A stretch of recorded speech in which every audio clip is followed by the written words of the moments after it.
Saat itu mulai ada belajar kelompok kan. Karena di kelompok itu saya yang paling tua di antara yang lain, maka tugas menulis itu ke saya. Ibaratnya saat itu saya kemudian membayangkan kalau saya menulis bahasa Arab tidak sesuai kaidah nahwu sorof, kan saya diketawain sama orang Arab dengan mengatakan mazhab Pak Karno. Kita tidak menyepelekan Pak Karno. Beliau orang hebat, orang berjasa di dalam negara kita. Tapi bukan tempatnya kalau dikatakan Pak Karno itu.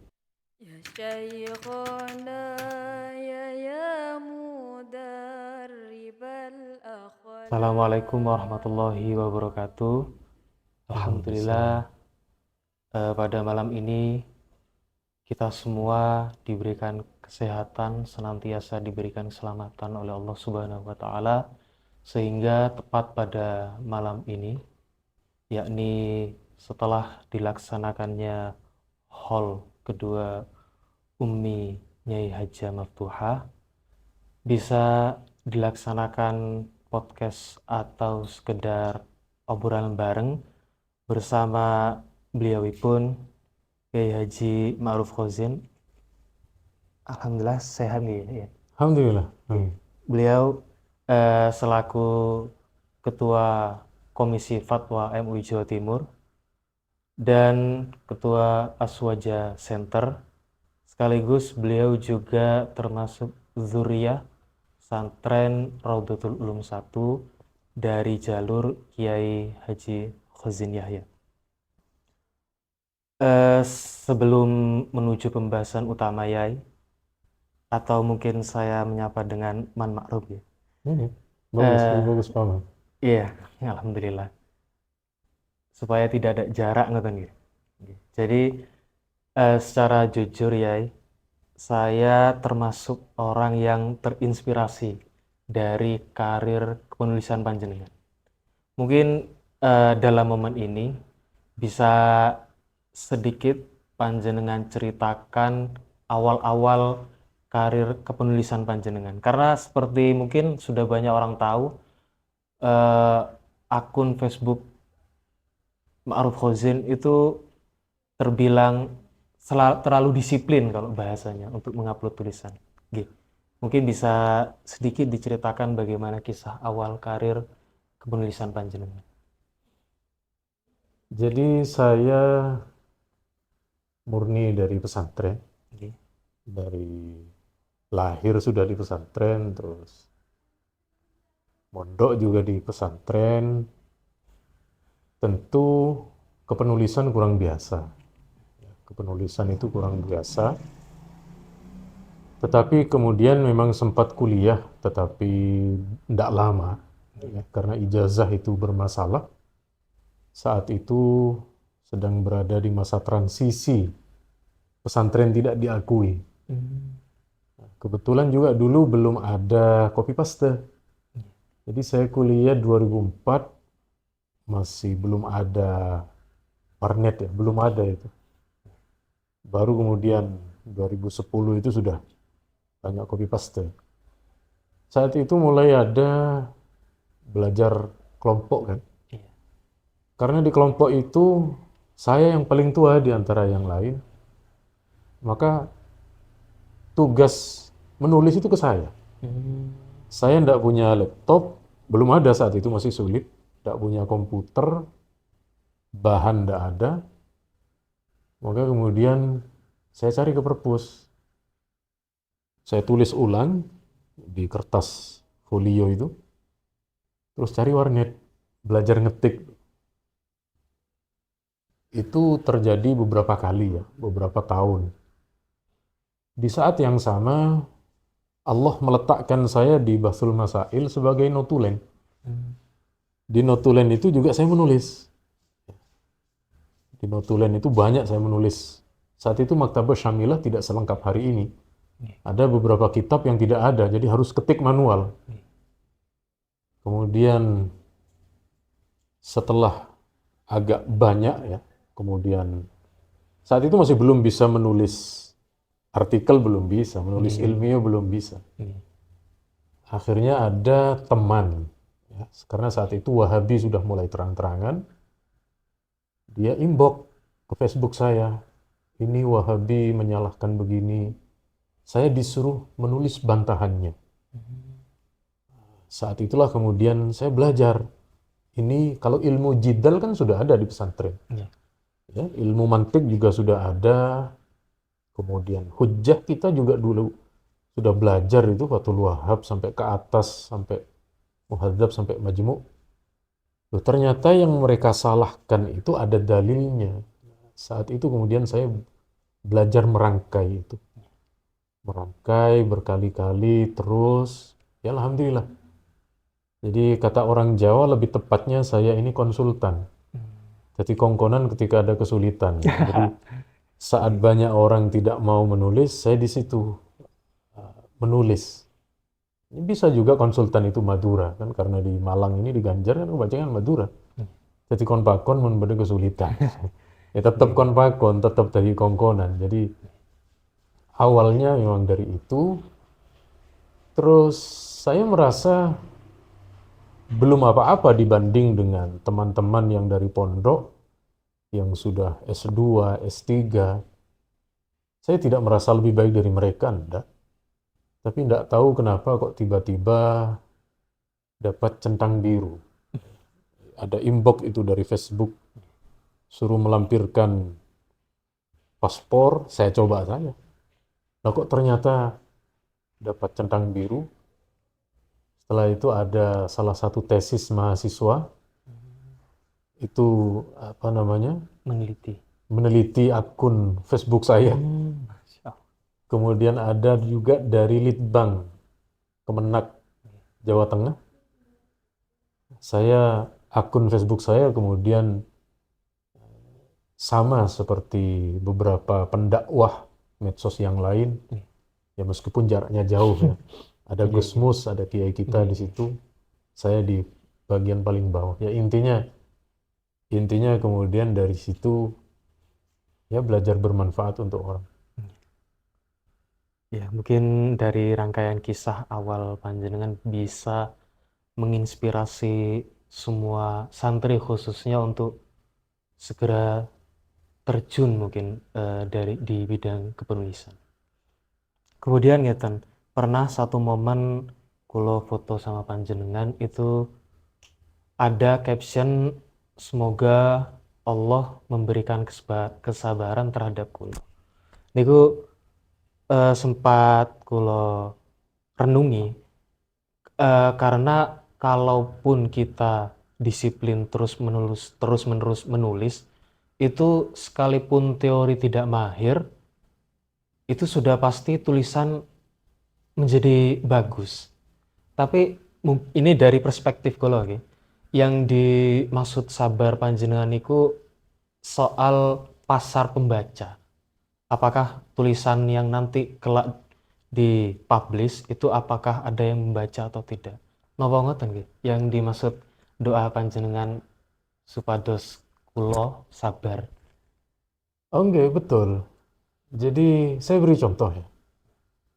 Saya beri contoh dulu kitab klasik, kitab kuning karya ulama Indonesia itu dulu kurang diperhatikan. Turos namanya. Turos itu kan kitab klasik. Dulu kitab-kitab Kiai Soleh Darat, kitabnya Hadratus Syekh Ki Hasyim Asy'ari, kemudian kitabnya Syekhona Khalil Bangkalan dan beberapa karya yang lain, itu tahun 70-80 sampai kita di pesantren belum kemudian naik ke permukaan. Tapi hari ini peninggalan-peninggalan para kiai itu kemudian diapresiasi, dimahakaryakan. Ini dimulai oleh seorang Gus namanya Gus Isom ya.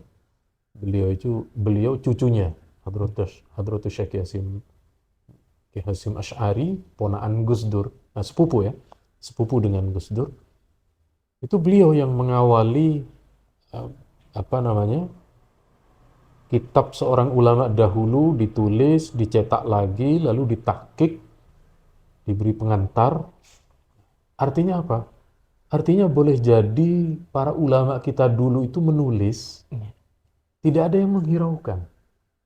Tapi di beberapa tahun berikutnya, itu menjadi harta peninggalan. Saya juga begitu. Dulu saya nulis, hanya sekedar nulis. Saya tidak tahu mau dibaca atau tidak, saya tidak menghiraukan itu. Ya karena memang namanya sesuatu yang berguna itu, sesuatu yang bermanfaat pasti suatu saat akan diperlukan dan akan menjadi hajat bagi sebagian orang.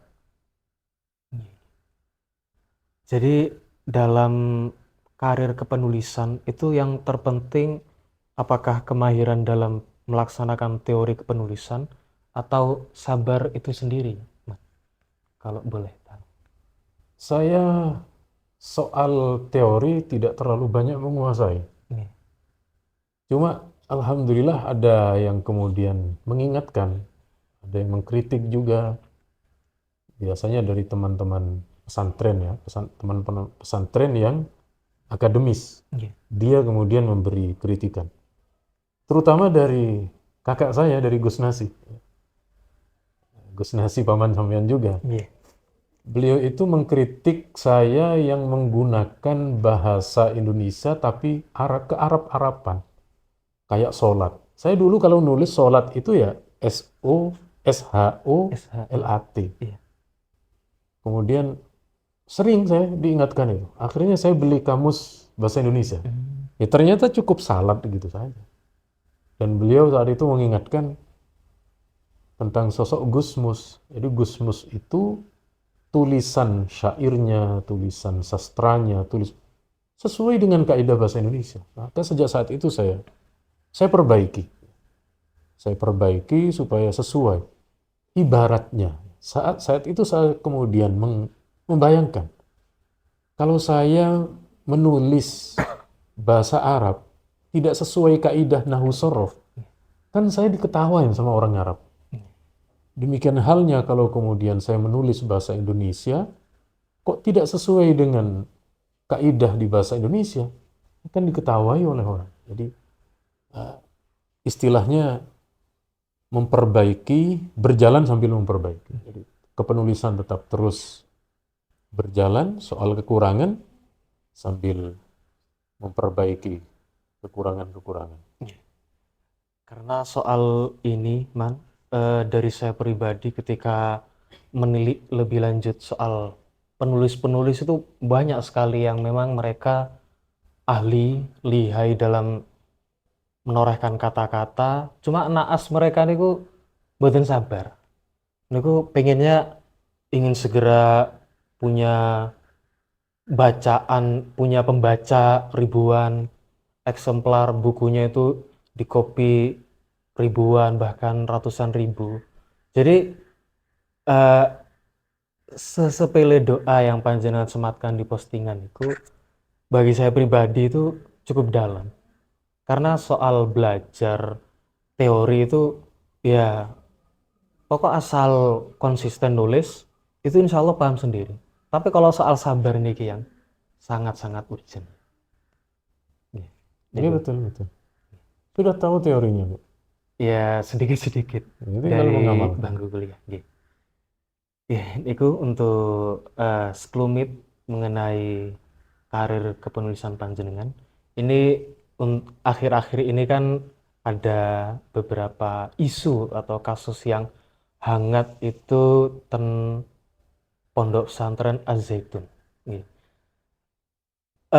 Apa reaksi pertama dari MUI khususnya Komisi Fatwa yang panjenengan naungi? Reaksi pertama. Oke, jadi yang namanya aliran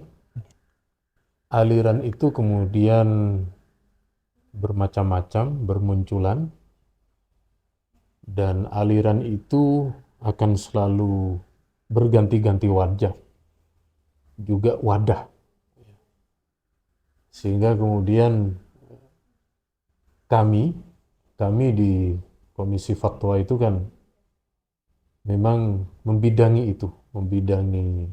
hal ini. Karena ini sifatnya nasional, maka di aturan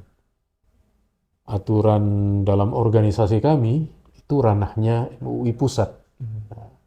Tapi kami saling terhubung. Teman-teman yang di Komisi Fatwa Pusat juga sudah merasa terlalu jauh melencengnya. Bahkan bukan cuma itu, ketika diarahkan malah melawan mereka dengan mengatakan mazhab Pak Karno. Kita tidak menyepelekan Pak Karno. Beliau orang hebat, orang berjasa di dalam negara kita. Tapi bukan tempatnya kalau dikatakan Pak Karno itu adalah mazhabnya. Dia mengatakan di salah satu buku Pak Karno, kalau tidak salah di bawah bendera revolusi itu, bahwa perempuan yang diberi tirai itu adalah bagian dari perbudakan. Sehingga kemudian laki-laki dan perempuan itu dikumpulkan di dalam sholat. Anehnya, sejak dulu Pak Karno kalau sholat, tidak pernah Pak Karno itu sholat softnya dengan perempuan. Jadi yang dimaksud oleh Pak Karno itu adalah mungkin di dalam kelas, ya, di dalam seminar-seminar, tapi bukan di dalam sholat. Lalu buktinya Pak Karno berkali-kali sholat hari raya, soft dengan perempuan ternyata tidak kumpul. Jadi setiap diingatkan, terus kemudian bereaksi berlebihan. Dan ini memang sudah sampai ke Wakil Presiden. Perlu Anda ketahui, Wapres kita itu Kiai Ma'ruf Amin. Saya Ma'ruf Khozin. Nama mirip tapi nasib beda jauh ya. Meskipun dulu sama-sama Ketua Komisi Fatwa. Masya Allah. Oke. Jadi MUI memiliki reaksi yang kalau boleh bahasa niku tidak setuju dengan apa yang dilakukan, apa yang digaungkan oleh Az-Zaitun. Tapi apakah MUI itu punya konstitusi hukum sendiri terhadap mungkin bagi yang mondok atau keberlangsungan pondok pesantren Az-Zaitun? Sekaligus apakah mempunyai himbauan untuk masyarakat atas kejadian ini? Kepolisian kita kan yang memiliki ranah itu ya, adalah di wilayah hukum, baik kepolisian, pengadilan, dan seterusnya. Biasanya yang di wilayah hukum ini kadang rujukan sandaran hukumnya fatwa MUI. Jadi MUI itu tidak memiliki kekuatan membubarkan, tidak bisa. Karena wilayah kita ini wilayah keilmuan para ulama. Jadi hanya sebatas sandaran hukum. Saya beri contoh. Di Banyuwangi ataupun di beberapa kota yang lain, itu ketika COVID, kalau ada tokoh yang meninggal dunia, itu warganya berebut. Ya karena kebiasaan orang NU kan kalau ada kiai wafat kan berebut mereka. Padahal karena kondisi COVID itu masih berebut dan ini masih dikhawatirkan. Lalu Polda Jatim datang ke kami. Ini kami mau menghalau massa, tidak punya sandaran hukum. Tolong MUI memberi fatwa, memberi sandaran hukum bagi kami, sehingga nanti di lapangan kami bisa menjalankan itu. Karena saat itu masih pandemi, masih parah ya, maka kita sampaikan. Sehingga kemudian di bawah itu, bukannya kita tidak memuliakan kiai, tidak, tetapi masa saat itu kurang tepat. Jadi sekali lagi fatwa MUI masih dipertimbangkan, masih menjadi sandaran atau kalau istilahnya Rujukan. menjadi rujukan kalau istilah orang sekarang. semisal ya, kan beberapa pekan lalu itu juga ada isu mengenai pengharaman joget TikTok nih. Kalau nggak salah nih, itu daerah Jember. Lalu semisal ketika sudah diputuskan hukum, contoh kasus Az-Zaitun niki, lah kemudian ada beberapa pihak yang tidak setuju dengan MUI. Itu resikonya apa? Kalau dari segi resiko, ini tidak sampai kemudian apa namanya ke pengadilan, tidak sampai. Jadi Iya. di setiap masing-masing fatwa itu pasti terikat dengan satu keadaan lingkungan. Jadi ketika MUI Jember berkaitan dengan masalah TikTok itu, ya, tiba-tiba mengeluarkan fatwa dan ramai, Iya. maka media-media bertanya ke saya, Iya. karena saya di Jawa Timur. Sebelum saya menjawab, saya meng-cross check. Kebetulan di sana yang menangani ini adalah Gus Wahab, ya, Iya. akrab juga dengan saya. Saya bertanya, ini bagaimana Gus latar belakangnya? Sebab fatwa itu memiliki kekhasan, memiliki latar belakang yang masing-masing daerah tidak sama. Beliau menceritakan. Dan kalau mendengar dari beliau di sana, semua akan memaklumi. Jadi mulai para pemudanya sampai masuk ke ranah pesantren dan seterusnya, sehingga sekali lagi akhirnya ketika mengetahui latar belakang dan seterusnya akan memahami. Hanya saja silahkan, kita ini terbuka, ya. Fatwa MUI dikritik monggo, disalahkan sampai di apapun terserah.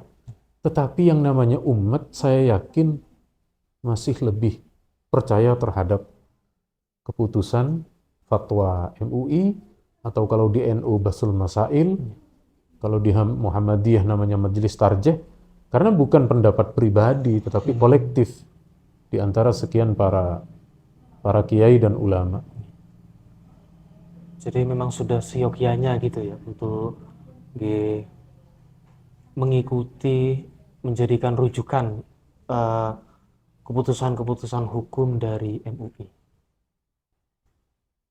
Boleh. Jadi ibaratnya kita ini dokter, kalau dokter itu kan melihat situasi pasien yang begini-begini, dokter kan memberi obat.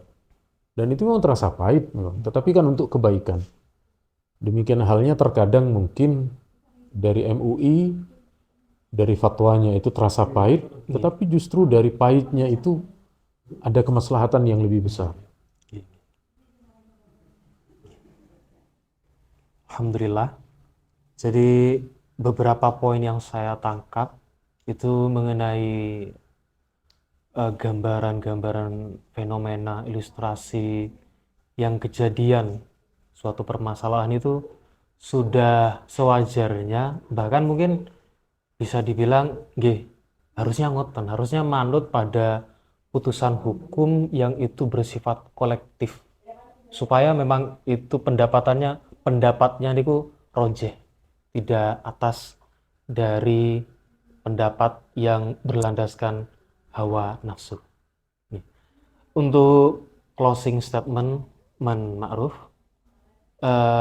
bagaimana masyarakat pada umumnya, apalagi santri, ketika menghadapi, ketika menilik atau melihat fenomena-fenomena yang itu cukup panas, yang itu cukup sensitif, itu eh, dari panjenengan itu harus bagaimana?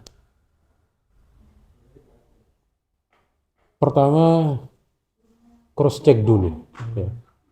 Kalau tiba-tiba ada berita viral, tiba-tiba ada pendapat yang melawan arus, jangan langsung percaya dulu. Di cross check dulu, diperhatikan dulu. Paling tidak jangan terlibat di situ. Paling tidak jangan terlibat. Kemudian berikutnya cari sumber pembanding. Contoh, kalau ada tiba-tiba yang mengharamkan, tiba-tiba memvonis kafir masuk neraka, cari pembandingnya dulu. Jadi misalnya ya, kalau di YouTube itu kan ada ustadz-ustadz Wahabi Nggih, nggih. yang tahlilan haram macam-macam. Nggih. Cari kira-kira browsing yang tahlilan tidak haram. Nanti muncul pendapatnya Ustadz Somad, pendapatnya Buya Yahya, pendapatnya kiai-kiai yang lain. Nggih. Nah, jadi kemudian kita tidak monoton, kita tidak berjalan di satu arah, tetapi kemudian menjadi lebih luas pandangan dan pikiran kita. Jadi setidaknya dua itu dari saya. Yang pertama adalah tidak terlibat, Tidak ya, terlibat. menahan diri, Nggih. atau yang kedua mencari sumber referensi yang lain, Cross check nonton. cek penyeimbang dan semacamnya.